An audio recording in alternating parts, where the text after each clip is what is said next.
বাংলার যুবসাথী প্রকল্পে অনলাইনের ফর্ম ফিল আপ গতকালকে ২৬ তারিখ শেষ হয়ে গেছে। তো তোমরা যারা ফর্ম ফিল আপ করোনি তারা এই মুহূর্তে আর ফর্ম ফিল আপ করতে পারবে না। তোমরা শুধুমাত্র চেক স্ট্যাটাসে গিয়ে নিজের স্ট্যাটাসটা চেক করতে পারবে। এখানে যদি অ্যাপ্লাই অনলাইনে ক্লিক করো তাহলে তোমরা দেখতে পাবে যে পুরোপুরি ক্লোজড হয়ে গেছে ২৬ তারিখ মিডনাইট ১২টা পর্যন্ত। তো এই মুহূর্তে আর তোমরা কেউ নতুন করে কোনো রকম অনলাইন অ্যাপ্লিকেশান অফলাইন অ্যাপ্লিকেশান কিছুই করতে পারবে না। অনলাইন ফিল আপ পুরোপুরি বন্ধ।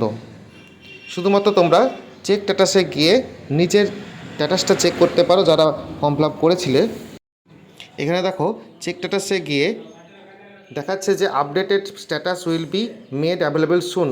তার মানে এখনও আপডেটেড স্ট্যাটাস দেয়নি, দেবে। কিছু ফর্ম অ্যাবসেক্ট রিজেক্ট এর ব্যাপার থাকে, সেটা কমপ্লিট হওয়ার পর স্ট্যাটাসটা তোমরা সম্পূর্ণ ঠিকভাবে দেখতে পাবে। আপডেটেড নিউজ পাওয়ার জন্য আমার চ্যানেলটিকে লাইক করো, সাবস্ক্রাইব করো, সঙ্গে থেকো। ধন্যবাদ।